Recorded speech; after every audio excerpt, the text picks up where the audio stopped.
நாகப்பட்டினம் மறைமலை நகரில் அமைந்துள்ள கருமாரியம்மன் கோவிலின் ஆடி திருவிழா கடந்த 19ஆம் தேதி பூச்சொரிதல் நிகழ்ச்சியுடன் துவங்கியது.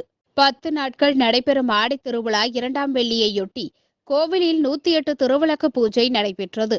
திருவிளக்கு பூஜையில் மஞ்சள், குங்குமம் மற்றும் தாலிக்கயிறு உள்ளிட்ட பொருட்கள் பக்தர்களுக்கு வழங்கப்பட்டன. அதனை பூஜித்த பெண்கள் மந்திரங்கள் ஓதி மனமுருகி அம்பாளை வேண்டிக் கொண்டனர். அதனைத் தொடர்ந்து சிறப்பலங்காரத்தில் எழுந்தருளிய கருமாரி அம்மனுக்கு மகா தீபாராதனை காட்டப்பட்டது.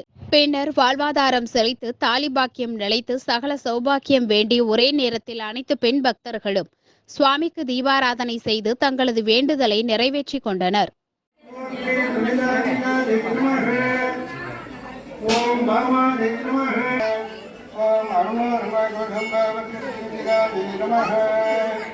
ओम रत्नकिंकणिकाराम्य रत्नाथ ओम अग्नवे चंद्रयुद्धाधिगस्वरूपिकायै नमः ओम मुखकंकणिवङ्गाभरणविलाभिषे ओम सम्मोहकन्यै नमः ओम सरस्वत्यै नमः ओम गुहाम्बिकायै नमः ओम गुहरूपिण्यै नमः ओम सुधायै नमः ओम रत्नारूपिराभ्यां ओम निरामयायै नमः ओम निरानन्दायै नमः यज्ञप्रियायै नमः।